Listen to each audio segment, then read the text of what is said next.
Good afternoon, everybody, and welcome to the fifth edition of ICB TV.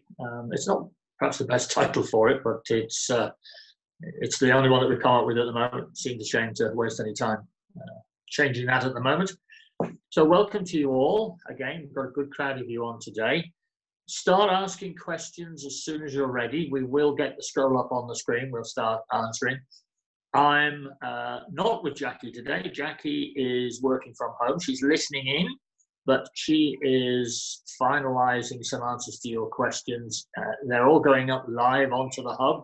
Please don't forget the hub, onto the website, and then across the bar across the top, and you can find the hub, and everything is on there that we've been talking about. You've got the very latest from HMRC, Treasury, government, anybody else we can find.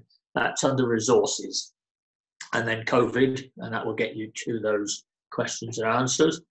A lot of that is obviously available on the government's own website, but what we do is add a little bit of bookkeeper-specific stuff to it as well, make you feel that you're being spoken to directly, and we're there to support you, and we want to make sure that you understand everything. If there's anything on there that you want clarification on, anything that you want in more detail, if you'll send us an email to customer services, the normal customer services at bookkeepers.org.uk, we are answering our emails, and we've got about 20 or 30 of you on today that haven't been on before, so welcome to you. It's great to have you here. And just to reiterate, ICB is fully open for business. We have taken our phones, each one of us picked up our phones and walked, taken them home. So we're all sitting here at home and we are now working. But if you call in for any reason, you just call on the normal telephone number, 0203 405 4000, and you'll get through to us. We are answering calls.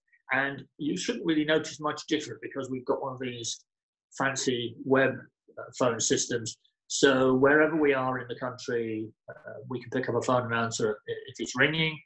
And if you want to be put through to somebody else, it doesn't matter where they are, we can do that as well. Even to external advisors. So if you come on for some legal advice or technical advice, we can get you out to an advisor. You won't notice the difference. And you won't be charged any extra for that or anything like that at all. That's all down to us, but we're sorting that out at the moment.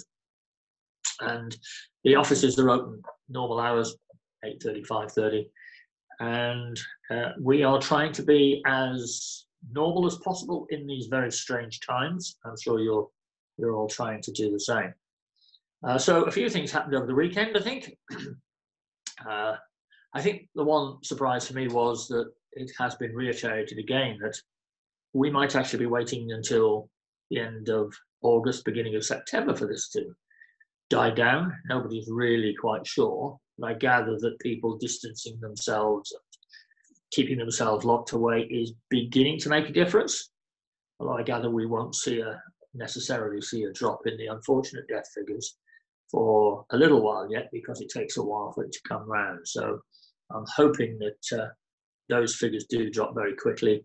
This is a terrible, debilitating disease, and obviously it's not nice for anybody to get it, let alone lose somebody because of it. And if any of you have got the virus, I hope you get better soon and you have one of the mild cases. And we look forward to working with you when this is all blown over. Just a couple of things that have come up again over the weekend as far as our members are concerned. As always with anything like this, there are always con men out there who are trying to get some money out of you when they shouldn't be able to, and it makes me wonder sometimes how people get out of bed in the morning. If anybody telephones you and says they're from HMRC, and they want to pay you some money and they need to pay it before the end of the month or whatever it might be, HMRC have assured us they will not ring you back. They do not call you. You have to contact them. And so don't give away your bank account numbers or anything else. I know your bookkeepers should know this, but I just want to make sure, because apparently millions are already going missing from people's bank accounts. And at a time like this, the last thing you want is anybody else taking money out of your bank account. So be very, very careful, please. We've got, I see we've got Steve Worrell on the line, our Deputy Chairman of Council. Hi, Steve. Hope you're good. Tucked up there in Leeds, and hope you and your family are all well. And we've also got Gary Hubston on. Gary Hubston's the man behind the Training Link, our award-winning, well, no, multi-award winning training provider. I don't know how many Lucas he's got there, but it's a hell of a big shelf. But anyway, he's won training provider of the year for 10 years now. So he's doing pretty well. And I understand, funny enough, we've just been speaking to Sandra, his wife, who does all the student registrations, etc. And she's saying that people are really coming back and saying, I'm going to use this as my opportunity to do some more study. And Sandra's been trying to get online now to see if she can get people booked in. So following on from that, to say our examinations are all available.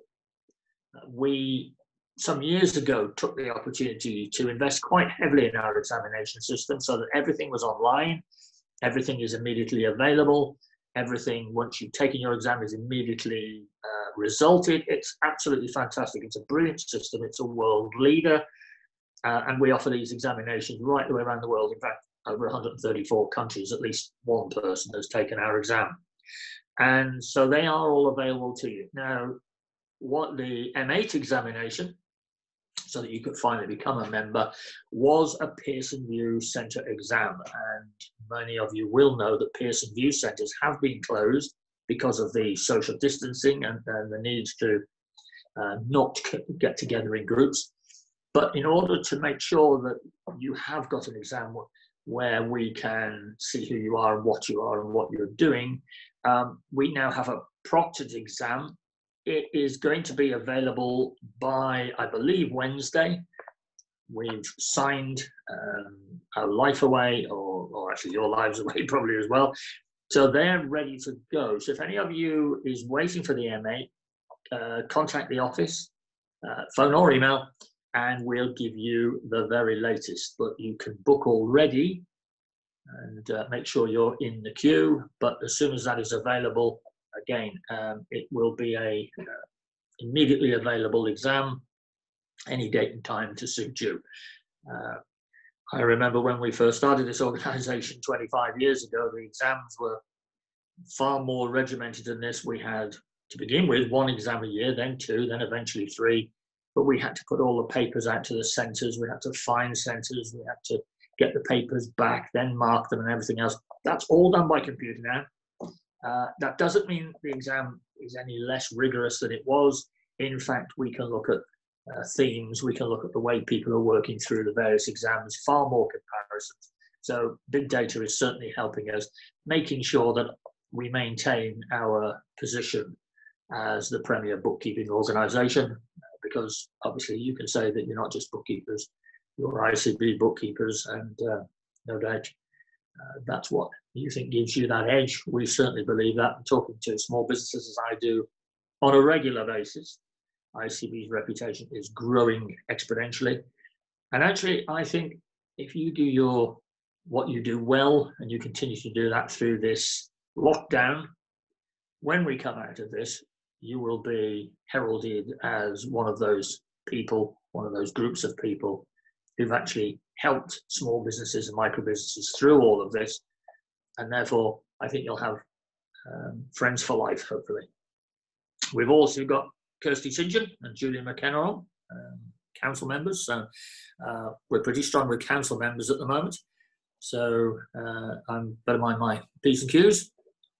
For those of you who don't know, we have an advisory council, and what we try to do is get a member from each of our 14 regions, in fact 2 members from each region, so that we have a regional coverage. So we've managed that. We are looking at the moment for somebody to come onto council, if anybody's interested, to cover the Northwest, which is a bit of a barren territory at the moment.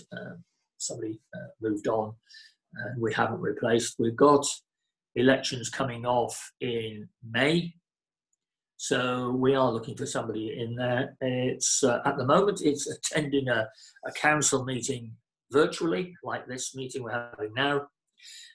But advisory council have actually been a great boon to ICB, because we need to have a constant conduit through to the members, to you, the members. And we get that from branch meetings, seminars, we get it from the summit, of course, and the Inspire Tour.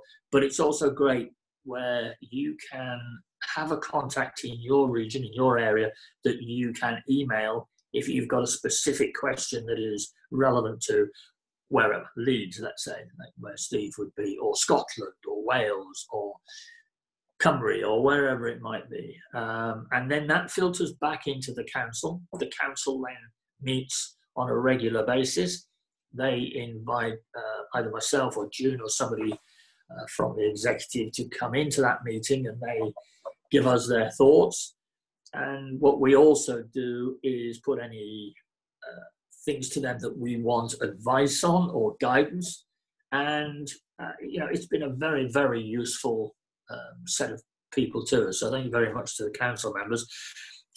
I'm not just saying that because we've got half a dozen of them listening in today. Oh yes, we've got Lucy Brown.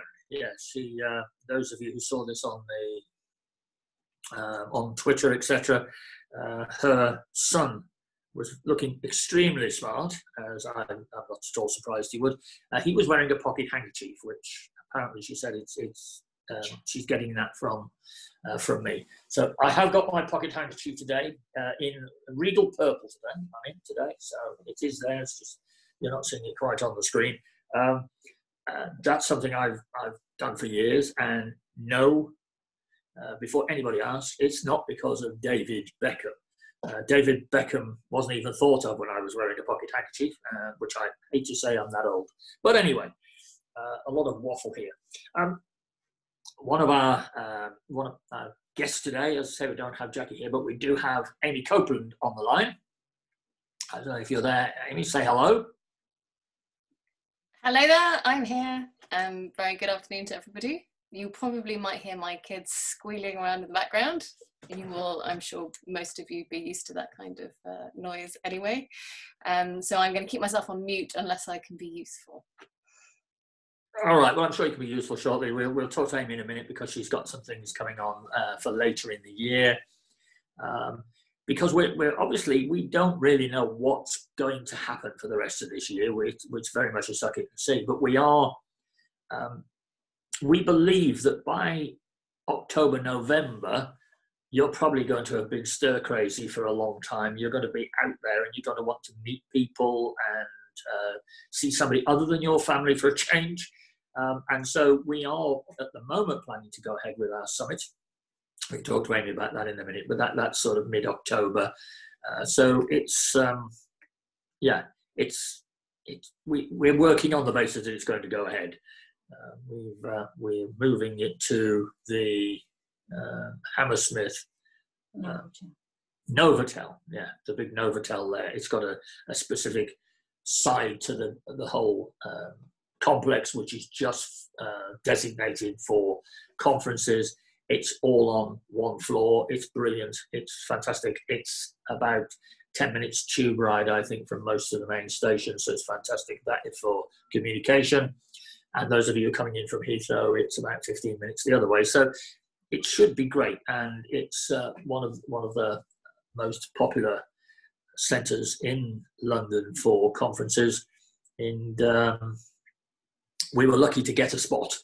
We have been on second option there for a number of years. We finally got a first option, and so we've jumped for it, and Amy will presumably give you a bit more about that. We've got some of the Scottish contingent in. We've got Teresa Piggott and Jane Orr. Welcome to you both. Actually, we get quite a lot of people from around the regions. We've had Scotland, Wales, Northern Ireland. We had some people from the Republic of Ireland the other day, as well as those other far-flung corners of the UK, like the Philippines. And we've had I think Russia and Australia and various people on there as well. So let me have a quick look at what everybody's asking. Q&A, here we go. Where are we going? Veronica.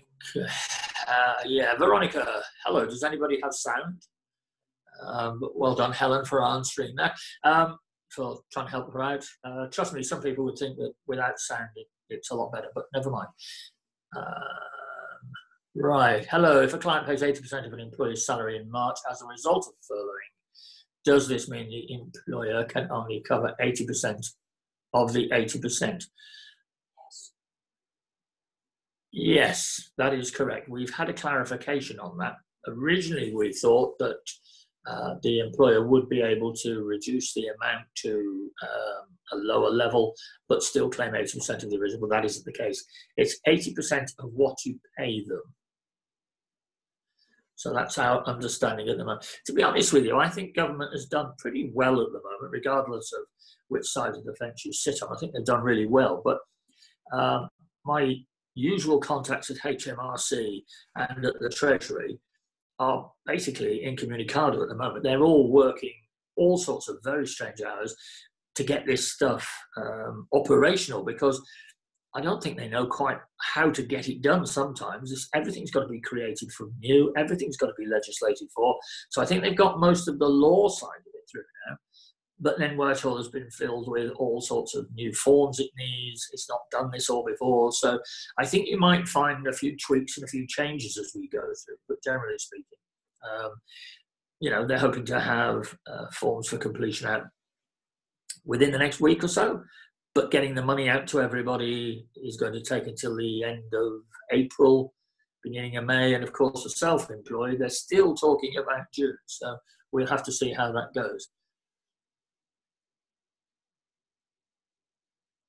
Now, I've got some specific queries here, which I'm going to send off to Jackie and a couple of other people we've got standing by with this. So we will be following this through, and we're coming back to you. I'm looking for some of these things here. Yes, do employees who are furloughed accrue holidays? Yes. Now, this was brought up the other day, and the information we were given was that yes, they do, but normally, under the law, you have to give people their holidays during the year. You can't ask them to carry it over, neither can they ask to carry it over. It's supposed to be for the holiday calendar year. But that has been waived, I understand, so they can actually take this, I believe, within the next 2 years, or at least spread over the next 2 years. So that's as we understand it at the moment. We've got some people coming on later this week that might be able to help. We've got Ian Holloway coming in on Thursday. Now, Ian is a payroll specialist, and he has just written a white paper for various people talking about how this will all work through. And he's going to be he's on here to answer questions, and specifically about this, but very much on the practical side of which box you fill with what and where you put it and where it all goes and all that sort of stuff. So put that in your diary. That is for Thursday. We've got a very interesting talk, sort of guest coming in on Wednesday. That's Bill Dodwell. Now, he is director of the Office for Tax Simplification, or OTS. He's got to be important because he works from the Treasury building.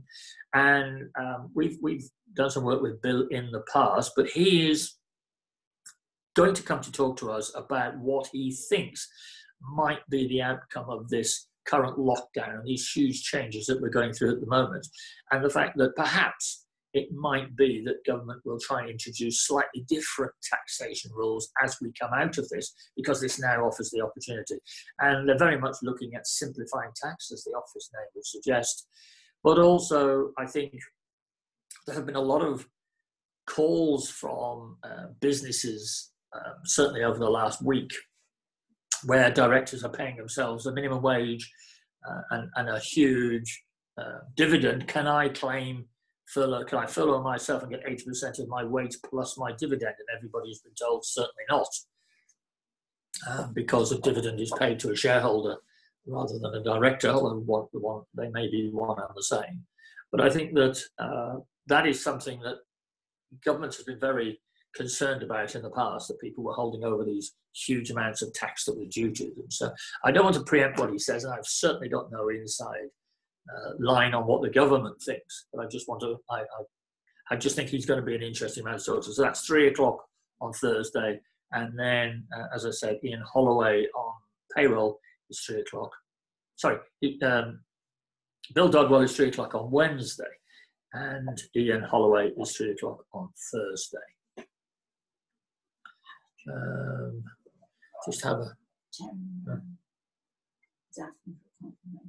Wait a minute.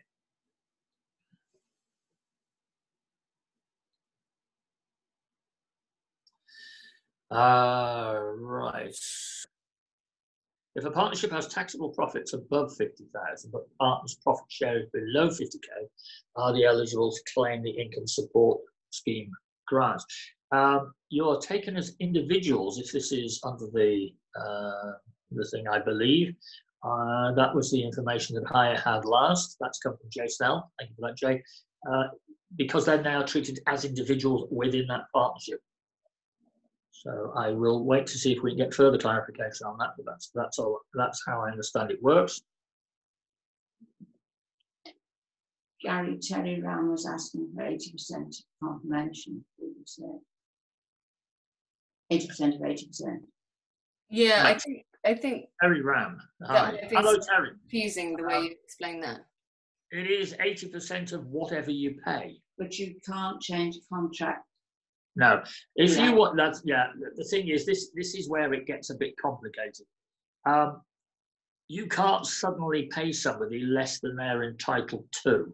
As we understand it, you have to enter into a temporary contract with them at the lower rate. Therefore, you then furlough them of the new salary.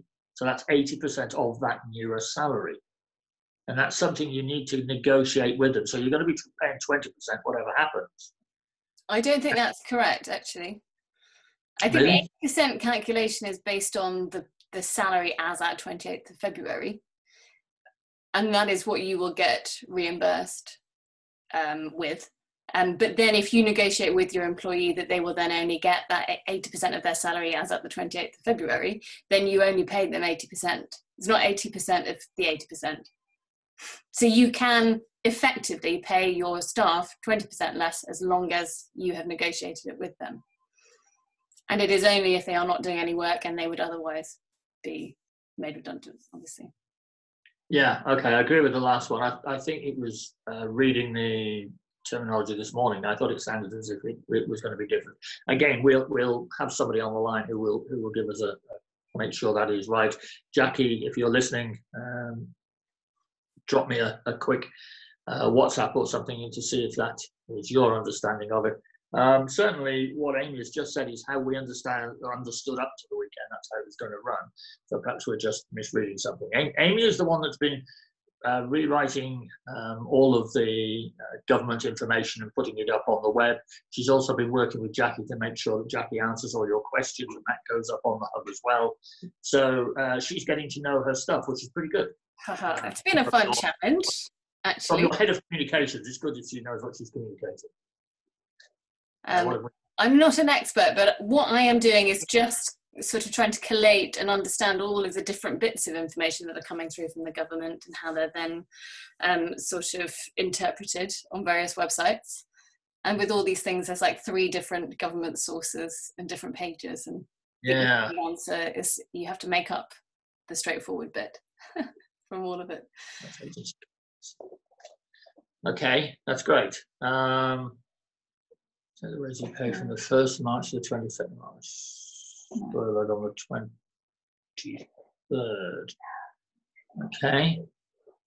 80% of the rates you pay from. Sorry, I'm just reading one of these queries. But then you pay the minimum wage, furlough pay set according to the new national minimum wage.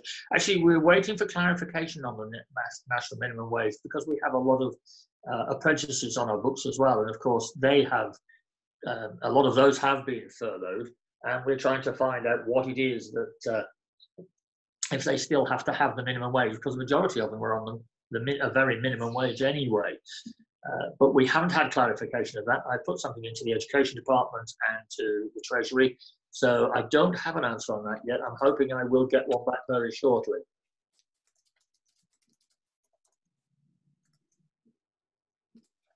I was just going to say to Claire, yeah, I think just as long as it's been negotiated with the employee that they will be furloughed at 80% pay, then you can ignore what Gary said about 80% of the 80%.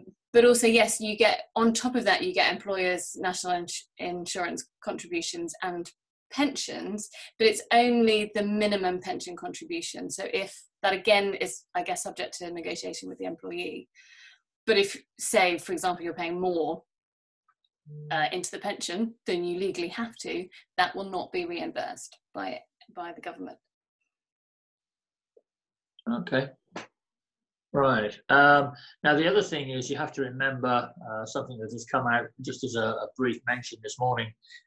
When you get this money from the government, it comes in as an income. It has to be claimed in your accounts as an income. Obviously, it'll be offset then against what you're paying it straight back out again, so it's as an expense. But you have to account for that money coming in from the government somewhere in your accounts as an income. So don't forget that, or else it will make your accounts look really weird. Can you wait until you send before? I have a client that is struggling with cash flow. Can he wait until he receives the 80% before he pays employees? That's from Jason Alderson. No, our instruction at the moment is that it must be money that has been paid so that you can claim it back. You can't claim back something you haven't yet paid. Amy, I don't know, you're reading this morning's output. Is there anything different to that, or is that still as you see it? Could you reiterate that? Sorry, I was just...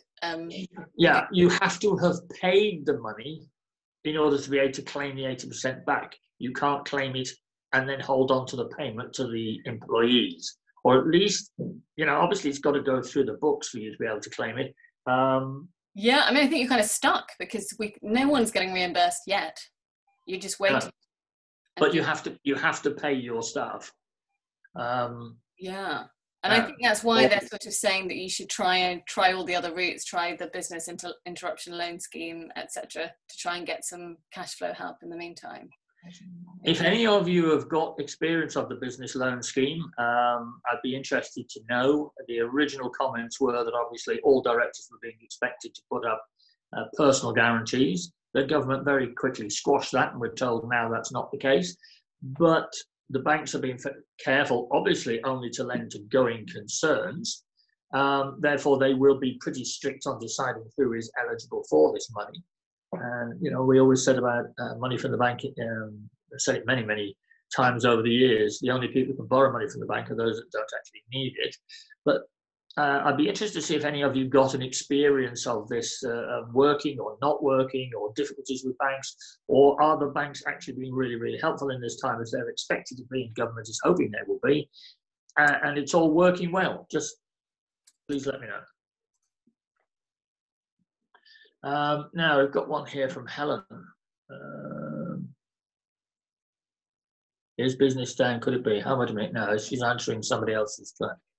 I was just going to say one that I know the answer to. Lynn asked when the furlough is available until. Initially, I read 3 months from 1st of June. That is still the case, but they have said that they will extend it if necessary. So you have to, the minimum amount that you can furlough somebody for is 3 weeks. And then they can come back and you can employ them as normal, and then you can send them off on furlough again, as long as it's for that minimum of 3 weeks. And yeah, it may continue ever more. You never know. Hopefully it won't have to. Yeah, I think it's again a question of nobody really knows what's going to happen with this, how far this is going to go or anything else. And 3 months has become 9 months now to many people, or 6 months at least, as people are talking. Whether this is something which is going to hang around for 12 months or more in some mild form, I'm not really sure. Again, I'm just listening to the chief medical staff and deputy chief head of medical here on the, the news and on the announcements, the same people I suppose you're all looking to as well. They are just giving us a worst case scenario because they want us to stay at home and stay out of everybody's way, stop this from spreading. And I think they'll start pulling back and letting us re-socialise, but not until such time as it's completely clear. And I think they want to make sure that we don't suddenly think, oh, well, actually, it's not as bad as we thought, and all go out and have a party somewhere. So it's a difficult balancing act, I think. I know that we are getting a lot of inquiries from our members in practice for what do they do about the due diligence for new clients. And it would appear that a lot of you are getting quite a surge of new clients. Now, I presume this is people that have always been trying to do the books themselves, muddling through, but suddenly find actually this is really, really confusing for them. And if they were managing to do it properly before, they've given up the ghost and they don't want to try it now. So consequently, I would say to you that there is business out there. Now, I appreciate that it may not be a complete quid pro quo for some of the business that you may have sidelined at the moment or have lost. And also in the past, you haven't necessarily had to work with 4 children and a screaming husband wandering around your feet. So it isn't going to be easy, I know this, but I think there is quite a bit of good news, if I can call it that, out there at the moment with these new clients. And if you can help with them, and just to answer the question on due diligence, obviously we always say you must go to the premises, you must see what the premises look like, feel like, whether it matches what you're being told about the business by the people you're speaking to. Are you speaking to the man whose passport you're being given? Have you done all the checks on that person? You still have to do all of those checks, except, obviously, you can't go into their premises. Now, under the circumstances, what we've said is that you have to go that extra mile to prove that the person you're speaking to is who they say they are. You can do it like this on a Skype meeting or on a Zoom meeting or whatever it might be. You can get them to hold their passport up at the side of their head and make sure the two look similar, and they've got the right passport, then send you a photocopy of the passport and you can have a look at that, have a look at it on the screen in front of you. As soon as we get through this, and we will at some stage, you need then to have a physical contact with that person and hold that passport in your hand, and you would not normally accept a photocopy. But I think there are so many people out there that are in difficulty with this that we need to try not to make a drama out of the crisis, but at all times being careful. And I understand that the criminal fraternity is looking for people to help it launder its money because they've lost some of their key players through this current problem. And one of the, I suppose, the positive impacts of this was, I understand that people who are selling drugs on street corners are no longer able to do this. So how they're living, I don't know. Anyway, that's one of those things. Oh, there's loads of questions. So somebody said, if our staff are furloughed, is it right that I've been telling them they can't start new employment unless they're already employed? As far as we're aware, you could be employed, furlough is per employment, so as far as we're aware, they could find other employment and then subsequently be furloughed from that and then receive their furlough payment for 2. I'd be a bit of an earner, potentially. No, the thing is as well, sorry? Yeah. Can you do that? Yeah, it depends. I think, yes, you can, because you have to be on the payroll by the 28th of February with your main employer. If you then get another job, I don't know, you go work for Tesco's or whatever else it is during this break, you can treat that as another employer. But it's a question of whether your contract with your main employer allows you to have another job. It might not. But you can't get furloughed on the second job. You can only get furloughed on the first, because you won't have been on the job, on that particular job, employed by that particular company early enough to get it. So then it's a straightforward, if they can pay you, they can. Yes. There are a few people doing this. And yeah, so that's the answer to that one. And the question is, people on zero-rated, 0 hours contracts are covered by the job retention scheme. So employers can claim for people on 0 hours contracts. Yes, and that's taken on calculation of averages and various other things on this. That's not an easy one, but it means you can get something, absolutely. Actually, we find that with most 0 hours contracts, a lot of our members do books for companies that have 0 hours contracts. It doesn't normally mean they get 0 hours. It's just that the company felt that it didn't want to be committed to them if there was a downturn, probably a bit like this. But anyway, so most of them are doing quite long hours, even though ironically they're called 0 hours contracts. Somebody started on the 28th of February.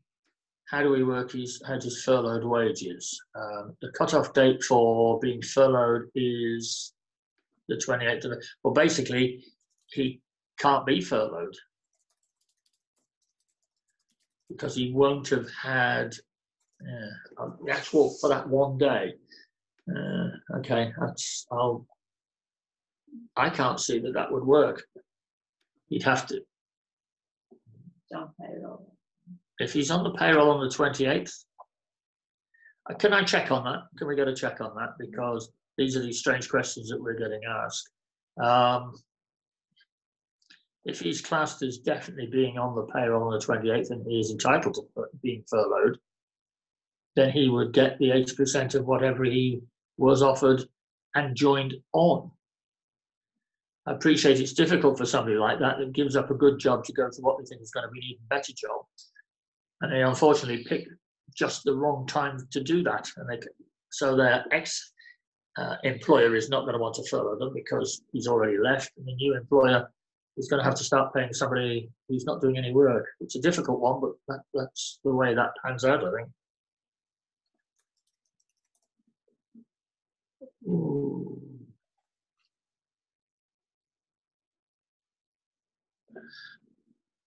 Right. Yeah, quite a few here. Now, another furloughing question from Susanna.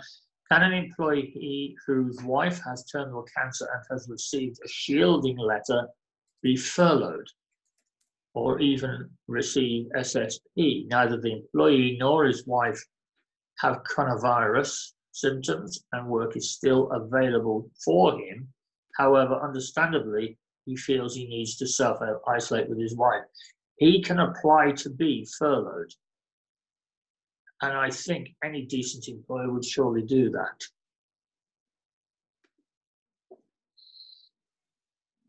There's nothing else. No, it's not statutory sick pay because you're not sick. I think there hasn't been much guidance released about what to do with people who are shielding yet. Well, there've been some off-the-cuff comments at various points, but that's as I understand it at the moment. If you're shielding, you can ask to be furloughed. Your employer technically doesn't have to furlough anybody it doesn't want to furlough. Yeah.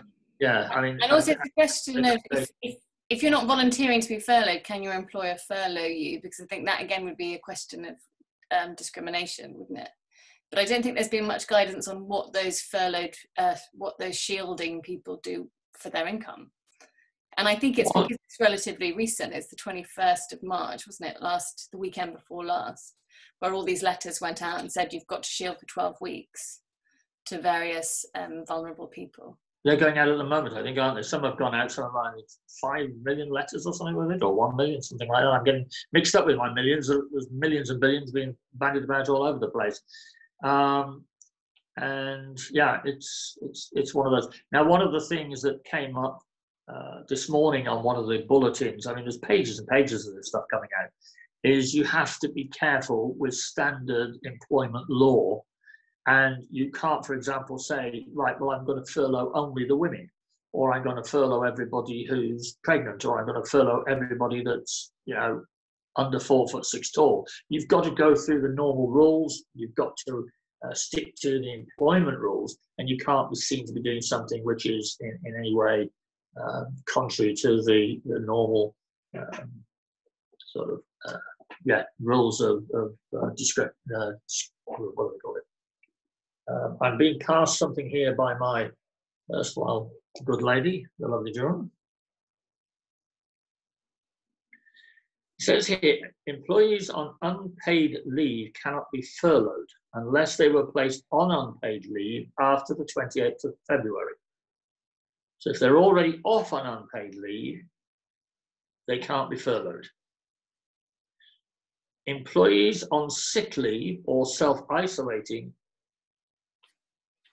should get statutory sick pay, but can be furloughed after this. Now, the self-isolating is obviously if you believe you've got COVID. The question about the person with cancer who was self-isolating by choice, that person isn't ill. So as I understand it, they would negotiate to be furloughed. But I think they would be shielded. I think people with cancer. Employees, it does go on to say, employees who are shielding in line with public health guidance can be placed on furlough. So that's straight from gov.uk this morning. Mm-hmm. So actually, I was right. Well done. That's the answer. If you are being asked to shield or you shield, you can be furloughed. I think with this furlough, the only thing is that the employer and the employee have got to agree between them. I don't think there's going to be much of a question, but it's just to make sure that everybody knows what's going on.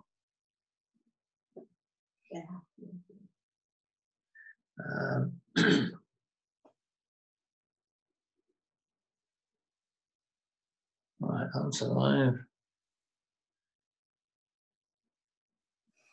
Statutory obligation for manufacturers. I have several clients that have statutory obligations to meet for filing of VAT returns, etc. In order to meet these deadlines, the client either drops the book off at my door or I collect them. During the coronavirus lockdown, is delivery collection of books permitted, provided strict social distancing is observed? Yes, there are some companies that are still working because they say they can't work at home, and the government hasn't quite gone as far yet as total lockdown. In fact, the Minister for Employment was questioned about this yesterday. As long as the person goes out either by themselves or with a member of their family, maximum of 2 people, they drop the books off at your door, and then you're very careful with what you do with those books thereafter. As I understand it, that is fine. And it's a bit like going shopping or anything else.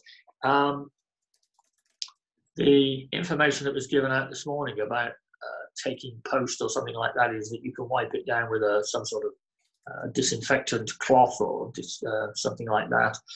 Wash your hands, of course, just make sure that everything is clean. I've had a package delivered here this morning, and I made sure that I took all the outer packaging off it first, put that straight into the bin, then wash my hands before handling what was inside it. So I think, yeah, that can be done at the moment. It's happening a lot, to be honest with you. If they can't take a photograph of it and send it on their phone or their computer or something or other, then I think that's all they've got to do. And they are asking you to help them complete a statutory obligation anyway.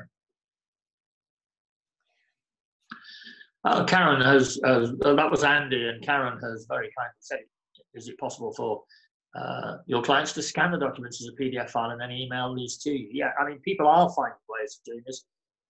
Andy, you said no, it's several lever arch files and several clients, and some have not got scanners, but nice idea. Yeah, well done. Well, yeah, Karen, it was a nice idea. Obviously not going to work in this stage. This is the way of bookkeeping. Some of you are completely automated. Everything is done on a computer. Everything is done by photographing, etc., putting it onto a piece of software. Some of you are not. Now, one thing I am finding in some of the other chats that we've been involved in is that clients who have been left to their own devices very much, you've given them a piece of software and you've left them to get on with it. They seem to be the ones that are having most difficulty at the moment and are sort of having a bit of a moan at us as your institute that actually they feel a bit deserted. So will you please make sure, as I'm sure you're doing this, but those of you who haven't thought of it yet, please make regular contact with your clients. We're trying to keep in contact with our members because we know you're out there by yourselves, etc. And your clients are the same. You know, they're worried about their business, they're worried about their family, exactly the same as you are. But remember that you were brought in as a bookkeeper because they didn't really want to do the books. Now, if you've managed to persuade them that having receipt bank or auto entry or something like that is a great boon to them and it will help you do even better work for them, that's okay. But a lot of them are now saying, well, hold on a minute, all you've done, you've dropped it off at my doorstep and I need to, I need some help. So the human touch is what's going to be required. And I remember Xero's Gary Turner at the summit last year saying, it's about people. Our business is a people business. Now, it's very strange when we can't talk to people, we can't be with these people, but we have to try and get around that. So, you know, however you communicate with your clients, whether it's by email or preferably by telephone or by a Zoom meeting like this, keep in regular contact. You need to make sure that you keep all the plates spinning so that when we get to the end of this, you've got a business that is not only what it was before, but is even better because they think, great, you helped me through that. And the other thing to remember is, of course, when we get through this, can you imagine what a set of books is going to look like where you've got loans from here, you've got government subsidies from there, you've got it's going to look a mess. And we will be working with you as we get towards hopefully the end of this, give you more guidance on how to do this, what the books ought to look like. We don't actually know at the moment, which is the honest answer. So we will be working on that. I've got people like, well, our chairman of council, Paula Beasley-Smith, who I haven't seen, but she's probably listening in. She normally does. I mean, she is one of the many people that we're going to be calling on to do webinars, teaching sessions, go to branch meetings. We'll be having quite a few of our members doing sessions for our Inspire Tour and obviously for our summit. But the Inspire Tour, which Amy will probably tell you something about in a little while, is like we're doing here, but far more instructional, far more, I suppose, CPD in the old terms, of the pre-COVID terms. And you know, they will be talking to you about the practical measures you need to take as we move through this, both to get the money from government, but also how to handle that through the accounts, because nobody's going to let you off making up accounts. Nobody's going to let you off putting in VAT returns. So actually what I'm thinking on, just to reiterate two things that we've said right from day one, if you or your clients have a standing or a direct debit in place for your VAT or your tax, cancel it. That's a government instruction. It's not me saying that. What they're saying is we do not intend to take that money. As we've said, you can hold back that money for the moment, but we're so busy trying to get the money out to people, there may be a slip, and we don't want you being deprived of that money. Keep that money, so cancel the direct debit. So make sure your clients all do that as well, because otherwise somebody will slip up somewhere and a quarter's back will be going out unnecessarily.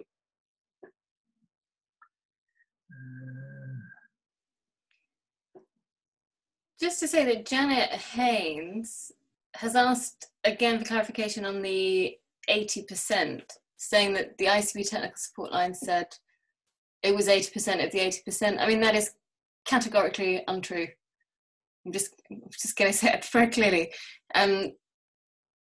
The employer will be reimbursed 80% of the employee's salary as at 28th of February.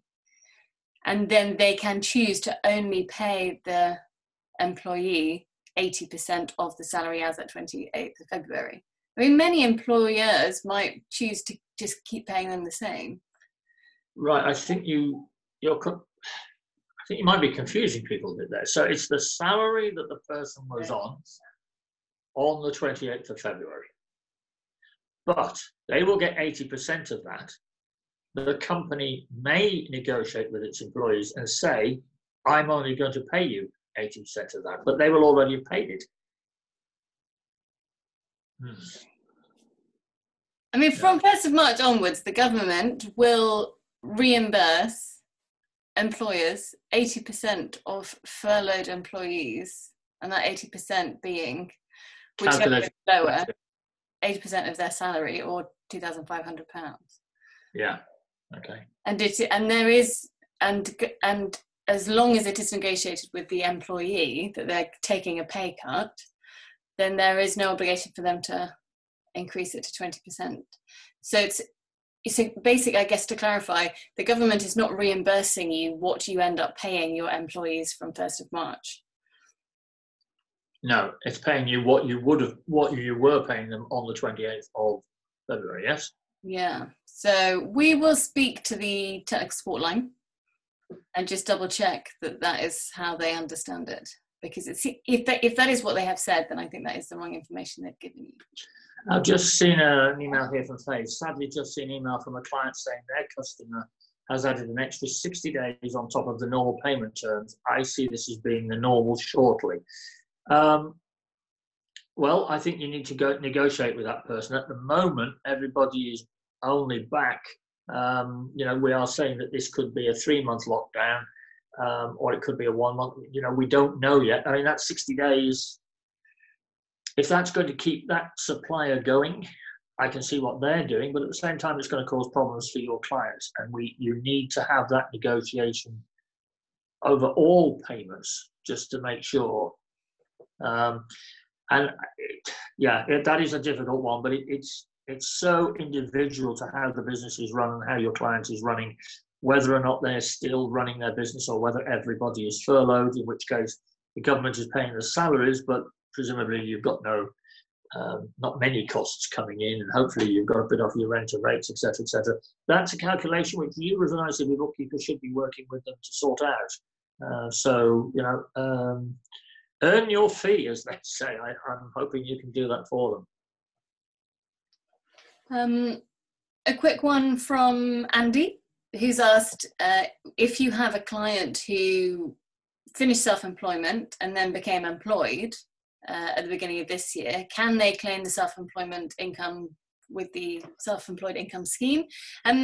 No, the truth is no, you can't, because your intention must be to be trading as self-employed this year and last year, and also in the 18-19 tax year in which you need to have filed a tax return. So if you've stopped self-employment and you're not trading now as self-employed, then no, you've missed out, unfortunately.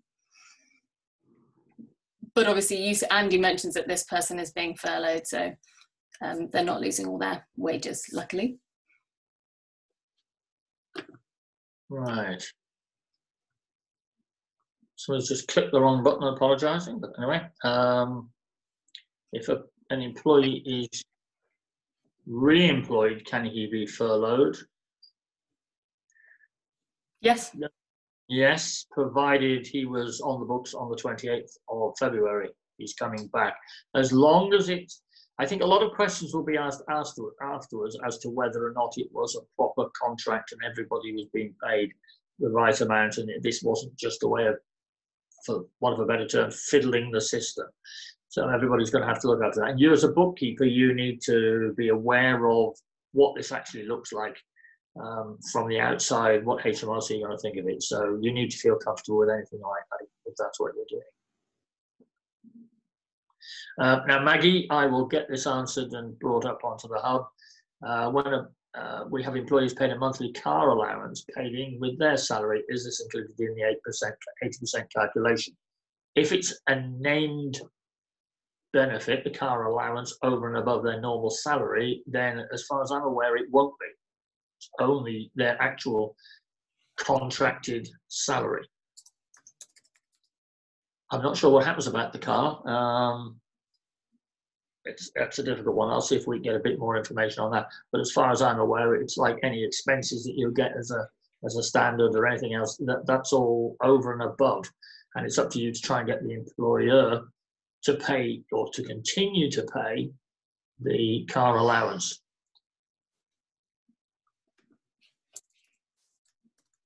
What have we here? And just to answer Marie Benstead, hello. 80% to be paid to employees, is that gross or net salary? That is gross. So it's 80% of the gross salary up to 2,500 per month, plus the associated costs like the national insurance contributions and the minimum of the automatic enrolment pension employer's contribution as well. else receives, it will be substantial income. I have a client, a limited company that does training courses for cabin crews. So it's Paul Ingram. Hello, Paul. This has to be cancelled and refunded. What help would they be able to receive, as it will be substantial income? I don't think that will be covered, other than if you try, first of all, I mean, cabin crew, that's obviously one of the air companies, so consequently, they're also in difficulty at the moment. I would try and hang on to that money for as long as possible. And yeah, it's a different one. I can't see that's covered by anything other than, as the company, if they felt it was an ongoing business and that business would come back to them later, once we're through all of this, they would just have to go to the bank and try and get a loan to cover them for this. It's that sort of stuff which the bank loan scheme is supposed to work for. It's whether or not you could get something perhaps from the company that you're serving and saying, this is being held over and we will be doing this as soon as we come back. I think the bank's going to want to know that you've got, or the client has got, an ongoing business. It isn't going to fall apart immediately, because they're not going to want to lend money to something which is definitely not going to survive. But I take your point, it is substantial income. Do you know employees or that? Ali, I've got Ali Norris here. Something's going wrong with you typing now. I think we're not getting a full question.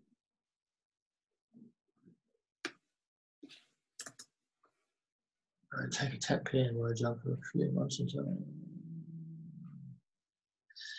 Somebody there saying they've got a client that is fully, they're a self-employed person, they're going to collect the money back for being self-employed. Could they take a temporary PAYE job? Yeah, as far as I can see at the moment, you can. They are going to be treated separately. And because, who knows, it may actually become a full-time PAYE job that you take on. We don't know which way that is going. That's as I understand it. I mean, a lot of these questions haven't been answered in the reams and reams of information we're getting out. We're making a sort of interpretation as we see it. As things are clarified and sorted out, we'll, again, keep referring to the hub. The hub is where we give you the very latest update. Exactly. There haven't really been any major developments, have there, since Friday? When the hub well, other than they've hinted that this might be sort of an end of August, beginning of September, end to a complete lockdown, which I know is frightening for some people. And yeah. it does, unfortunately, you've got a whole generation of children that have missed half a year's worth of their education. So I'm not sure how they're going to catch up with that, really. Well, it depends how well everyone's doing with the homeschooling. Yeah. I'm quite lucky in that I've got a 5-year-old who just started reception in September and a 3-year-old, so I'm sort of giving myself a little bit of a break and not trying too hard, basically. Like if we read books and then we talk about rainbows and how they're formed, that I'm sort of feeling like that's probably enough for now. But I imagine lots of you are having, a 13-year-old, Kirsty, to homeschool. It must be just, super hard. And with all your clients needing you more than ever. Very, very difficult. And you're fortunate you have a husband. I mean, a number of our members, I don't know the figure, but I mean, we have a lot of our members who are single mums and single fathers, and so they've got the children, the job, everything all going in one, and nobody who can hold them watching Postman Pat or whatever it is in the sitting room when you answer questions on the webcam. So it is difficult for some people, we know that. And just to reiterate again, if any of you in isolation don't have the, what can I call it, luxury of your children, of your husband with you, you're perhaps working by yourself, you live alone, you need to talk to people somehow. If you come on here, this is one thing, but if you're feeling really lonely and the world does seem tough, by all means call the ICB's telephone number and have a chat to one of our girls or young men there. I mean, they are they'll sit and have a chat for a while and talk things through with you. They thoroughly enjoy it. Let me think. Yeah, we're having a virtual meeting in the morning with all our team, and I know they've been telling us all about what they've been doing. Actually, I have to say, on Friday, every Friday at the end of the month, we have drinks in our office. And last Friday, we had the first ever virtual drinks, which was really great. We all sat there on our Zoom a bit like this, and we all toasted each other, and we had a few sort of pub games and asked a few questions. We all went around in circles and said what we'd been doing and showed everybody where we were sitting. So I think it's quite good to see what everybody else is doing, and it feels great that you're not sitting by yourself. And a lot of our staff are working at home for the first time with their husbands, let alone working at home for the first time, and their partners, wives, whatever, and family around. So it's a new experience. It's something, let's face it, most people have always said, I'd like to spend more time at home with the family. Whether or not that they intended that to be 6 months, who knows? But we hope most of them will make the most of it and come together as a family, which is really nice. And it's surprising how many of our members have said that they've cooked an apple crumble for the first time for years and years and years, and had Sunday lunch together as a family with nobody needing to rush off to meet up with somebody. So if we can make as many positives as we can out of this negative thing that's happening to us at the moment, and hopefully keep well, keep happy, I think that's going to be great for everybody. On the subject of which, we have got a fantastic yoga teacher lined up to do some yoga for bookkeepers to help you through this different, challenging time. And what sort of time would people like to do a bit of yoga? The yoga teacher tells me you can get a better connection if it's live, but obviously, like with ICB TV, we'll make it available as a recording afterwards. But if you were to do it live, what kind of time would suit you? I'm wondering if you can just send me a little chat message and tell me. Or tell me you're not interested at all. No one is replying. Yeah, that would be lovely if you can, like 10:30, that sounds like a good time frame. Brilliant, first thing in the morning. Yeah, because, it's a sort of question of, you want to do it before PE with Joe, of course. But when are you going to have breakfast? So morning is great. Okay, so not dreadfully early. Well, I'm self-isolating, so does this mean I can nominate somebody to do it for me? No. No. That would be completely missing the point. You should definitely do it. I know. I should do it. Yes, absolutely. So when is this likely to start? Because I didn't mention it last week. I think we'll start it next week, because I think we're doing all of our student things this week, aren't we? We are. Student initiatives. Just for those of you who haven't heard this, tomorrow morning we're starting at 10 o'clock. We're starting a daily student session. So that's for either students, as it suggests, or possibly members who have decided to use this as an ideal opportunity to take further exams so that you can get up to the next level, perhaps. And tomorrow we will have Peter Stewart, our head of learning, director of learning. He's coming on and he's going to talk about the new level 4. So those of you who are aspiring to become fellows of the Institute at some stage, FICB. And we'll have various people on. We've actually got Gary Hupston with us tomorrow, who I mentioned before, from Training Link. He's going to be coming in and talking to you about how you get kick-started on your training course. And we have books available. The books are still available. They're still coming out. So all that sort of stuff, it's there to help you.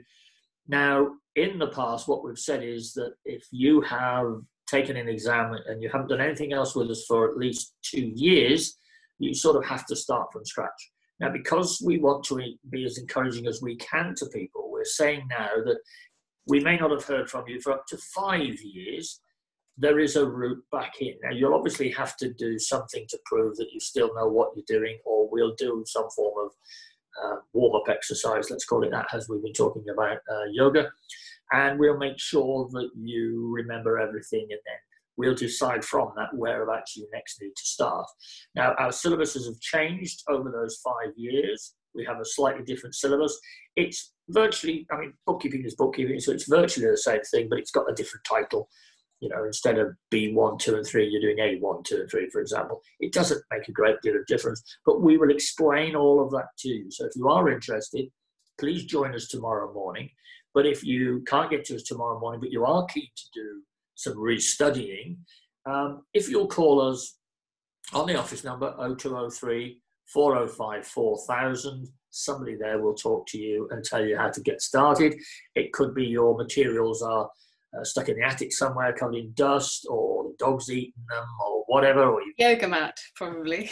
Yeah, I mean, whatever it is, we can help get you started. And as I say, if you're a bit nervous and you don't want to have another tutor breathing down your neck, you want to do it by book, we've got a fantastic set of books there available for you, and we can still get those out to you at the moment. So that would be good. And then you just click back into the system. Those of you who are members and you want to take something else, so for example, very pertinent at the moment, you haven't done the payroll exam, but you want to get that qualification in payroll or self-assessment tax. I mean, people are going to really need this stuff more than ever when this is all over. So, the self-assessment tax, costing, budgeting, whatever it might be, we've got a lot of extra things that you can do in order to keep your mind active whilst you're waiting, and also to increase the number of services that you're able ultimately to offer to your clients. It's all available to you. It's all available online. There's all sorts of help, but that's it. So if you're interested in that, you don't want to ring us on the main number, log into the student thing tomorrow morning. You're quite happy that you do that, and we'll have a session there. So that's going to go through the week. So that's Tuesday, Wednesday, Thursday, Friday. And I think we're going to base Wednesday, Thursday, Friday on what comes out of Tuesday. We're going to build that up a little bit. I was just going to say, you might have noticed that self-assessment tax is now transitioning from being a level 3 qualification to a level 4. That doesn't mean a great deal, other than people who do that now will get, the increased status symbol of having done a level 4. And with the level 4 qualifications, if you take a minimum of 3 of them, you can, after a period of 2 years as a full member, you will be invited to join ICB as a fellow. So if you've already done your self-assessment tax already, which would mean that you did it when it was a level 3 qualification, that will now count towards those minimum of 3 qualifications you can take to become a fellow. So don't worry, you don't have to do it again unless you particularly want to. A couple of things have been added into the syllabus, like there's a bit more on capital gains tax and overseas income.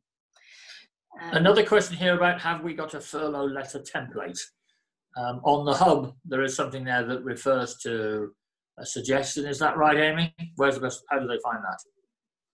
Well, I don't know how I feel about the furlough letter template, personally. I think the CIPD thing gives you what needs to go into it, but I think it's a bit of a play it by ear. But there is a suggestion there, isn't there? It says what needs to be covered, but I just, because it's a matter for employment law, I just think it's a little bit risky for you to give your client the template when really they probably should be asking somebody else for advice on it, I would think.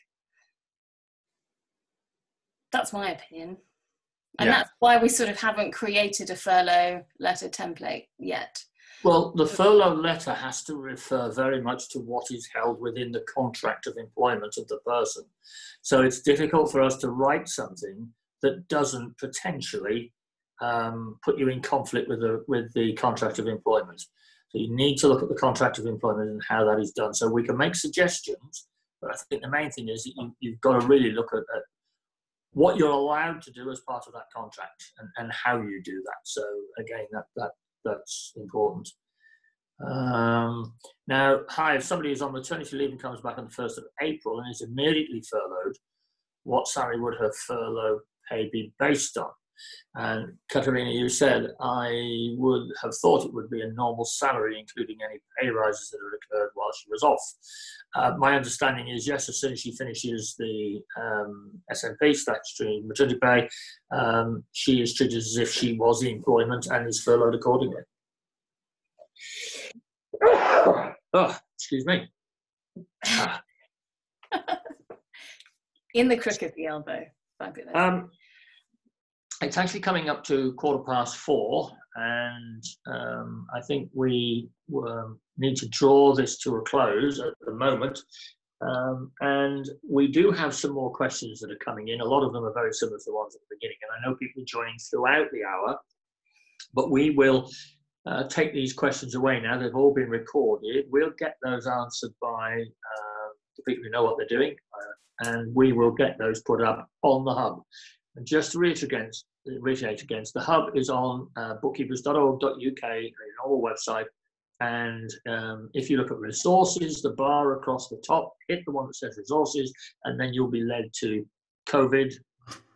Follow that. And this hub, sorry? Sorry, I was being noisy. Ah, right, sorry. COVID, and then that will guide you to everything that we know so far. And there's a lot of stuff in there being archived, but look at the most recent, because obviously it is changing on a daily basis and we're updating it on a regular basis. So you need to make sure you're getting the latest. I tell you what, somebody has astutely pointed out that some of the ICB TV recordings are missing. So I am sorry about that. So at the moment there's episode 1 and 2. They're all on the YouTube channel up to episode 3. So we're behind. So I'm sorry about that. So this is episode 5, isn't it, today? Episode 4 was Friday. So we're missing today's and Friday's. So I'll make sure they get uploaded. The issue is they're like an hour and 15 minutes long, and this one's, possibly even going to be longer. So I apologise. They take like half a day to upload on everyone's home internet. We're not quite as we don't have quite the same infrastructure as we did when we were in our office. I'm sorry about that, but you're absolutely right. We're missing. So.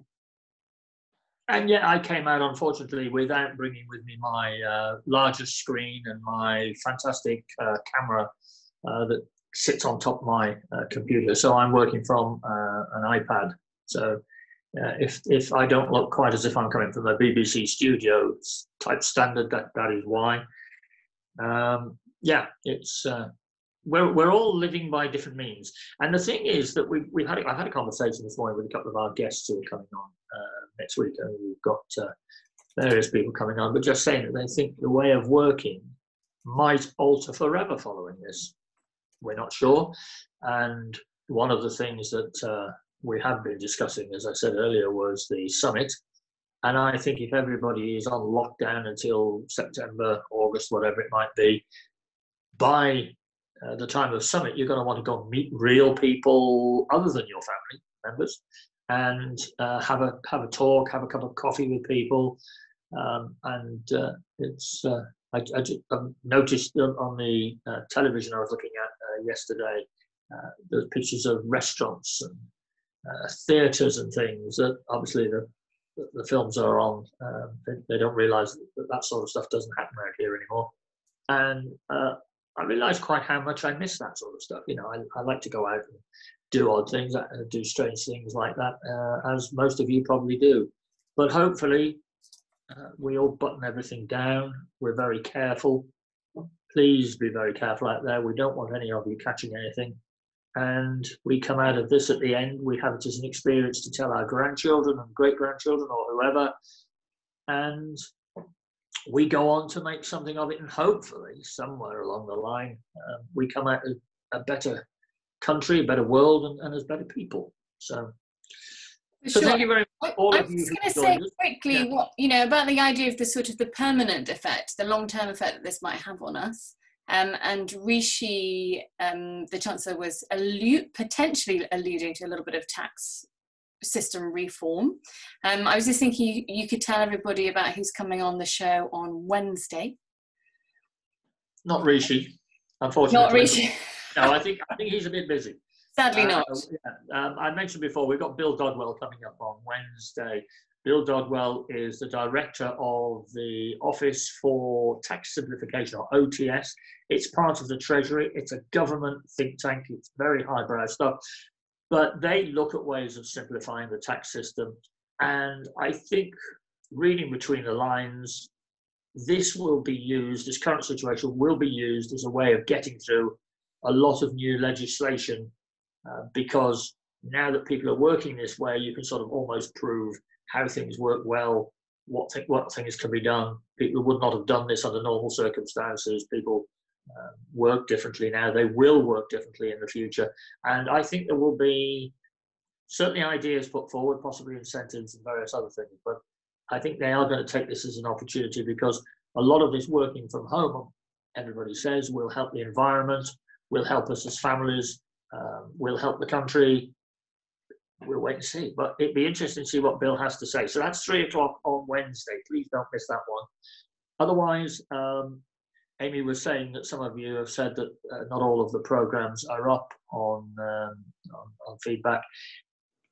We didn't do one last Tuesday, and that was purely because we didn't actually have the capability. We did our Monday. We didn't think everybody would immediately want one on Tuesday, so we went straight to Wednesday, at which point everybody said, well, we wanted one every day. So this week we're going to be doing one every day, different people each day. Not sure who's coming on tomorrow yet, because we're trying to get a few different people involved. And after this week, once we get through talking about furloughing and COVID and everything else, we have for a long time been wanting to do this in some format on a daily basis, where we bring in people who are experts in their particular field, and we bring in people like Paula Vesey-Smith, who I mentioned before, and Claire Allen. She does a lot of this stuff. We've got Claire Mannell, who we're working with at the moment on a special project for ICB, which she's coming to talk about, probably starting that in the Inspire Tour. So there's a lot going on to give you a lot of the information, support, and guidance that you want as bookkeepers. And the other thing, just to say, if you are at that point where you're about to take your final exam, you're getting towards being ready to apply for your practice license, and you're not quite sure now because you think, is this the right time to do it? Is it not? It's always a good time to get your practice license. It's always a good time to start your business. And if you start in times like this, your business can only build and get better. But there is work out there. But at the same time, there are a lot of our members who are looking for people to help them. So it could be that in the first instance, perhaps you take 12 months working one of our members, helping them out of the current situation, helping with some of their clients, helping them through this busy period before starting your own practice. Talk to us at the Institute. That's what we do. We try and help you along and make sure that you find the best situation, the best circumstances for yourself, and we'll do whatever we can. And I will be talking a little bit about that tomorrow in the student section, because that's where most of our future practice members are coming from, and I'll be talking about it there. Just to say that to get a practice license, as I think all of you will know, nowadays you have to provide us with a DBS, which is a criminality check, which you get through the government gateway, and you need to provide us with that before we can authorize you to set up a practice. Nowadays you have to be authorized to be a bookkeeper, accountant, lawyer, or whatever. There is a huge waiting list, because the 750,000 people that have applied to become helpers during this virus scare have all had to do a DBS to prove that they don't have a criminal record. So there is a queue. If you're ready or are likely to be ready in the not so distant future to start the application for your practice license, I would get your DBS now. Get it now, or at least apply for it, or hang on to the line until you get through to somebody, whatever you need to do. And as soon as you get it, send it off to us. We'll hold that in your record, on your record, and wait for you to send the other application form in. So don't get to the end of everything and then think, wow, this is it, I'm ready to go, and then find that you've got a 2 or 3 week delay if you've got people knocking on your door for your help. So my last bit of advice there. Anything more from you, Amy, as we finish? That's it really, other than I guess sort of to reiterate, if you don't know the answer and we haven't been able to give you the answer, it's probably because there is no answer yet. So, feel confident in yourself, tell the clients to calm down and wait. And I think it'll all be okay, hopefully. in the end. But we will definitely keep updating our pages and sending out emails when anything sort of major and interesting and juicy happens. And if you feel that there is something that you would like from us, not just answering these questions, but there's something else that you'd like out of these sessions, please drop us an email to customer services and we'll pick that up. All of the telephone calls are being answered. All of the emails are being answered as per normal. It's as if nothing has happened. You know, we will get back to it, or we will do something with it, or tomorrow, something you've asked for will be featured. So good afternoon, everybody. Stay safe. And we'll see you all tomorrow, hopefully. Bye. Bye. Nice to see you. Last minute. Bye. No, doesn't look very happy.